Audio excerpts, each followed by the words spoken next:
Hey everyone, welcome back to my channel. This week's video is going to be all about walking gear. So what tools do you put on your dog to go take them out for a walk? So I get this question a lot. What tools should I use to walk my dog? What gear should I have them in? The answer is it really kind of depends. It depends on you and it depends on your dog. What do you want out of the walk and how does your dog do while walking with you?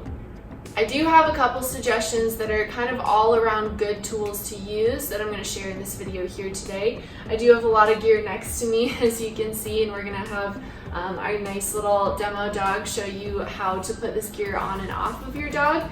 Okay, so all of these tools that I'm going to show you guys, again, it totally depends on you and your dog. Not all of these tools are going to be best for every single dog. Not every dog is going to be comfortable wearing these tools. All of these tools are exactly that. They're tools. They're not meant to fix a problem like loose leash walking. They are not going to teach your dog not to pull. I can tell you that right now. If you get a no pull harness, it is not going to teach your dog not to pull. The training is going to teach your dog not to pull and teach them to do something else instead.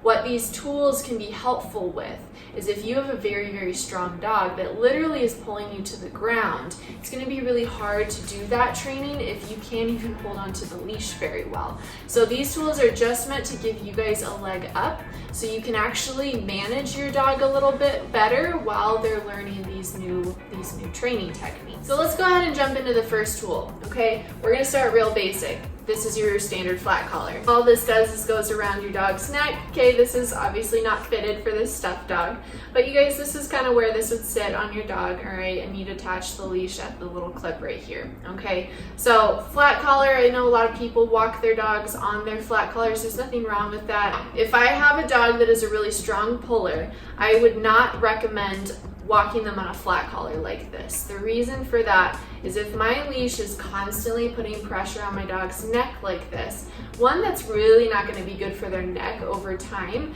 They're going to really learn to ignore that sensation of pressure around their necks as well. A lot of dogs just get really used to this and just will not stop pulling you. They'll get very used to it. That added pressure that you're putting on the leash to try to prevent them from pulling is actually not going to help the problem at all. So for strong pullers or for pullers in general, I would never walk those dogs on a flat collar until they have gotten proper training. That'll be another tool that I'll show you guys for pullers. All right, so the next thing we're going to talk about is harnesses, and the thing I'm going to focus on in this video in particular is no pull harnesses, as I know that the majority of you guys watching are interested in a harness to get your dog to stop pulling, okay? So I want to reiterate one more time, this tool is not designed to teach your dog to stop pulling. It is not going to stop pulling. Dogs can absolutely learn how to pull right through a harness like this without training paired with it. So again, I want to send you guys over to my loose leash walking video so you can have your dog wear this tool, but also teach them how to walk appropriately in it. Alright guys, so this is what this harness kind of looks like on. Obviously I have it bunched up over here. This again is not made for a dog this small. What this harness is designed to do is it has a clip in the front here. That's where you would want to clip the leash for pullers. It also has a clip in the back. You guys, this is really nice if you want to go for a hike with your dog. You don't really care if they pull you around that much. You can just attach the leash in the back. This one will make it a lot more comfortable for your dog to pull, but I personally don't really care if I'm hiking if my dog pulls me very much. But this is the clip you want to use if you're using this for pulling. But what this harness is designed to do is you want to attach the leash in the front if you're working on pulling. Okay, now if your dog were to go pull you, they're going to pull you forward, the leash is attached right here. Okay, they're going to go forward. This harness is designed to swing them back around towards you. Okay, so it puts a little bit of pressure on their side that if I am applying pressure, you kind of see what's happening to the stuffed dog here. It's swiveling his body around this way. Same thing if I were to apply pressure the other way, it would swing him around the other way, okay? Now, it can be a little bit cumbersome at first when you attach the leash here. It gets caught up in their feet and stuff. You guys get really good at leash handling skills when you have a front attached harness like this. The thing I like about this harness over the Easy Walk harness is it has this extra strap that goes underneath the center of your dog's body. This strap is designed to keep this one high up on your dog's chest. So it, instead of this piece hanging super low and sliding around and actually inhibiting your dog's movement of their joints forward, it stays high up on their chest. If it's fit correctly, it shouldn't really inhibit these joints, shoulder joints from moving all that much. So you guys, that is the Freedom harness. I'm gonna leave a link to all of these things that I'm talking about specifically down below in the description. It is a very, very well designed harness. I highly recommend it. And last note about this harness too, I recommend this harness for more moderate pullers. This harness will not work nearly as well if you have a very, very strong puller. So this next tool is gonna be the tool I recommend for really strong pullers. Now, this one is called the Halti, okay? There's another one that's very similar called a Gentle Leader. They both do the exact same thing, they just are slightly different in design. All right, guys, so this is the Halti right here on our little stuffed friend, okay? So it actually just goes over your dog's face. Think of kind of a head halter for a horse, just made for a dog. So it slits over your dog's nose and you clip it up behind your dog's ears. So you guys want this sitting up much higher than your dog's actual collar, okay, right behind their ears. And with this one, you want to be able to slip just one finger underneath it, but not really more than that. You don't want this guy to be super loose because otherwise your dog can go and slip it up over their head and then it's not on your dog anymore, okay? So that is kind of how this one's designed. Now, if you see under here, okay, I kind of retrofitted this one a little bit to fit this guy, but I have a lot of room under here. I want my dog to be able to fully open their mouth, pant, breathe, drink water, eat. They should be able to yawn, fully open their mouth with this tool on. It is not meant to keep your dog's mouth completely shut. Okay, now on this one, you guys, this is the Holt Halti. It actually has this adjustment strap right here, so you guys can slide this up and down to adjust how loose or tight it is. So for this guy, I'm gonna put it kind of right here, okay, tighten it there, and then he's got all this room to open his mouth. He can drink water, he can eat. We don't want it too loose to the point where he can slip this part over his nose and then he doesn't have it on anymore, okay? It's essentially just a collar at that point, all right? But we want it well fit, but not too tight is the common problem that I see with this one. When people put it on is they'll put it on way too loose or they'll put it on way too tight. And this ring at the bottom here is actually where you attach the leash. So you're controlling this underneath part of your dog's head, okay? You actually don't attach the leash to the collar for this one or anywhere else. It's the ring at the bottom underneath your dog's chin. So the thing I like about the Halti over the Gentle Leader, the Gentle Leader fits the exact same way on your dog, over their nose, high and tight up over their head. What the Halti has is this extra strap. As you guys can see, I have this extra little piece attached to my dog's collar. That is for the purpose of if you do have it fit maybe a little bit too loose, you're just starting with this, and your dog actually gets this off, okay, let me kind of show you. If my dog were to slip this off, it shouldn't be easy, okay, if you have it fit correctly, and it shouldn't come off if you have it fit correctly too. But if my dog were to slip it off over their head, you guys, I still have my dog by their collar. Now, if my dog were to do that with the Gentle Leader, there is no extra attachment piece.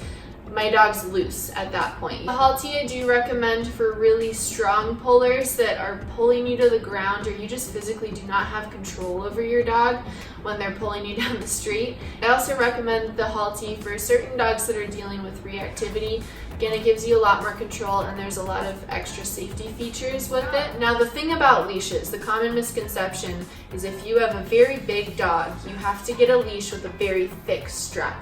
Okay, that's not comfortable in your hand whatsoever. That is not true. It is the clip that matters. The clip on the end of the leash, the size of that pertains to the size of your dog. If the clip is smaller, it's best for a smaller dog. You can also get a bigger clip for a bigger dog. It is the clip size that matters, not the size of the leash itself.